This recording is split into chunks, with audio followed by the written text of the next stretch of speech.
Program Director, Minister Ibrahim Patel, Your Excellency President Luis Lula da Silva, Your Excellency Prime Minister Narendra Modi,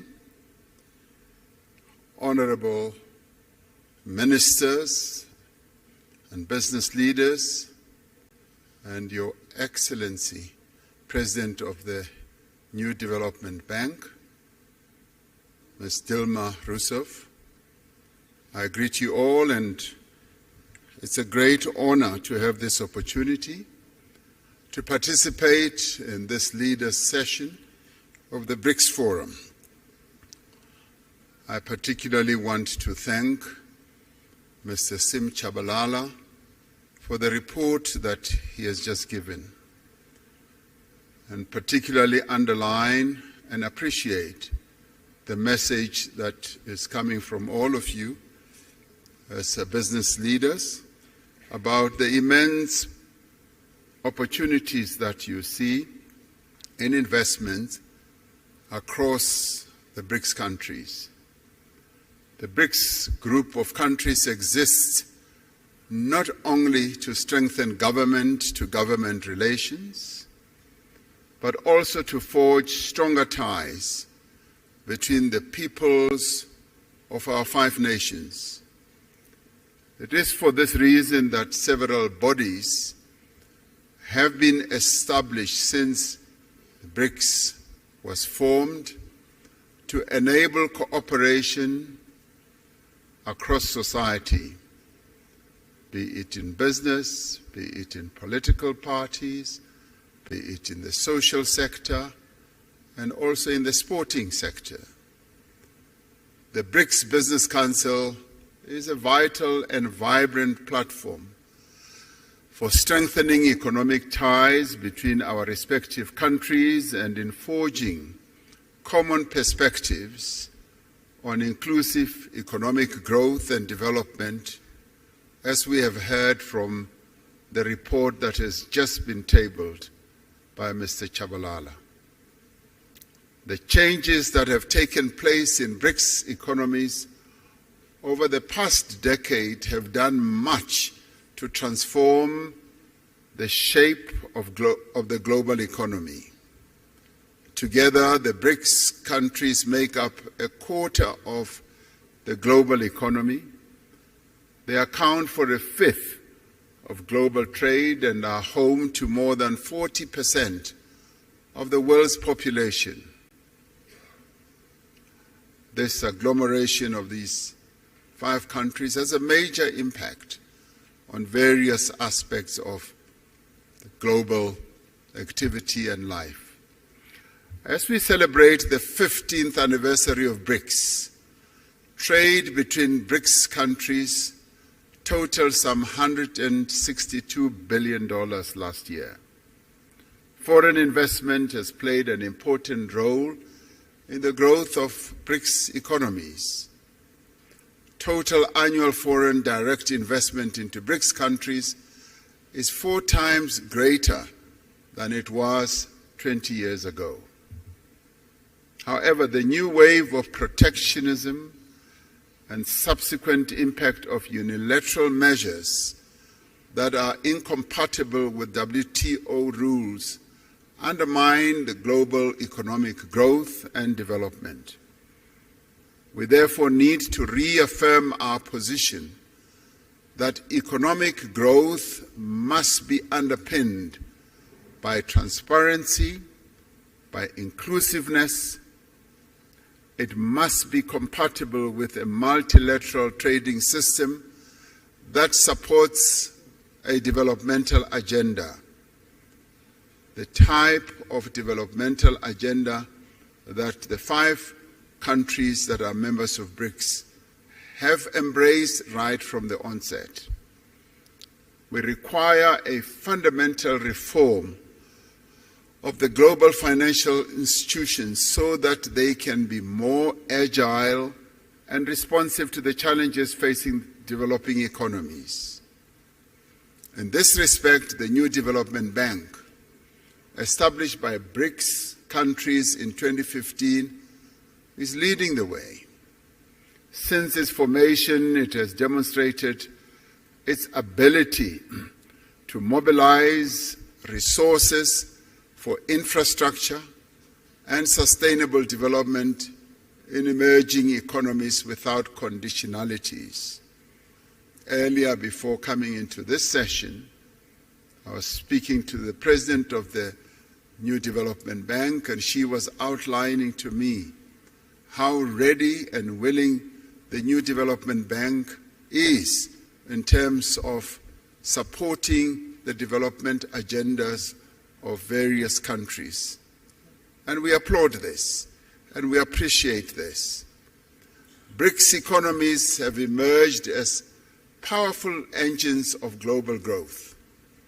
Yet the rapid economic, technological, social changes underway create new risks for areas such as employment, equality, as well as poverty in many of the BRICS countries. It is quite heartwarming to hear you as business people, as one listened to Mr. Chabalala's report, also focusing on issues such as poverty reduction and elimination, and inequality as well. It isn't often that you hear such very positive and forward-looking messages from the business community. So it's wonderful to be in a forum under the aegis of BRICS that you as business leaders are in tune with the developmental agenda that needs to be pursued to lift the people who live in BRICS countries and beyond out of the ravages of poverty and inequality. We therefore call on the business community to join hands with us to identify solutions to these and many other challenges affecting our respective economies. From a South African perspective, there is massive untapped potential for investment in our country and indeed on the African continent as well. In recognition of this potential, the theme for this 15th BRICS Summit is BRICS and Africa,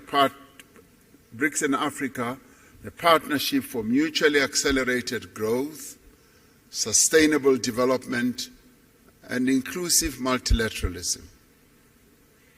Africa is a continent of great opportunity in industrialization process in a variety of sectors. This continent is rich in the critical minerals that will drive business success in the 21st century. The continent has resources of lithium, vanadium, cobalt, platinum, palladium, nickel, copper, rare earth minerals, rhodium, and many others. And these are the minerals that are bound and are driving economic activity across the world. African countries have made it clear that the investors of choice are those who will come and invest in our continent, but also process the resources here, close to source, so that African countries do not export rock and sand, but export finished products as we would like to do. We are developing stronger regional value chains that will connect a number of African countries, providing investors with diversity, with strength as well as with resilience. The African Continental Free Trade Area creates a single market that is expected to grow to 1.7 billion people and nearly $7 trillion in consumer and business spending by 2030. The success of the African Continental Free Trade Area will require a massive investment in infrastructure. We need to mobilize the substantial financing that is needed to build the roads, the ports, the rail, the energy and telecommunications network that will enable industrialization and trade. It is also pleasing to hear that you, as the business community, you also see this area as opportunities that you can invest in. Growth in African economies will be driven in the main by small and medium enterprises. This requires focused as well as effective support to these businesses. It is important that specific financing be directed also to women-owned businesses so that they can harness the benefits of the continental free trade area. And we in Africa, as we seek to grow and develop, we are focusing on the empowerment of the women of our continent who have been held back through the years of colonialism, and in our case, through the years of apartheid, through protocols and laws. And we are saying we need to free the women of our continent so that they can trade, so that they can be in business and grow the economies of our various countries. Africa has a young, digitally connected and urbanizing population, a population which provides a stable workforce for companies in the future. The investment in skills development is continuing to grow. These factors all position Africa as the next frontier of productivity and growth. The Brics countries have an opportunity to contribute to and participate in Africa's growth story. This can be achieved through greater cooperation in areas such as infrastructure, agriculture, manufacturing, new energy, and the digital economy. I was pleased to hear that these are also areas that you as business people are focusing on. South Africa has an important position in growing the African market, facilitated by the Africa Continental Free Trade Area and other free trade agreements. South Africa's industrial strength, our mineral endowments, and our large market opportunities provides a compelling value proposition for companies wanting to establish their businesses here. South Africa has significant industrial capacity with Africa's most advanced industrial innovation and fabrication base. Firms that have invested here recognize that South Africa has deep local capital markets and strong financial systems. We have a diverse and sophisticated economy, and this country possesses world-class infrastructure, skills, abundant natural resources, industrial clusters, and a host of incentives to support investment. And many investment and partnership opportunities exist in renewable energy, in infrastructure, in aquaculture, in ICT, automotives, pharmaceuticals, and advanced manufacturing, amongst others. It is clear from the report that we have just received that this has been a very productive business forum. And I'd like, as I end, to commend the Brics Business Council, the respective ministers from the Brics countries and officials, and all business leaders who have made a meaningful contribution for the success of this business forum.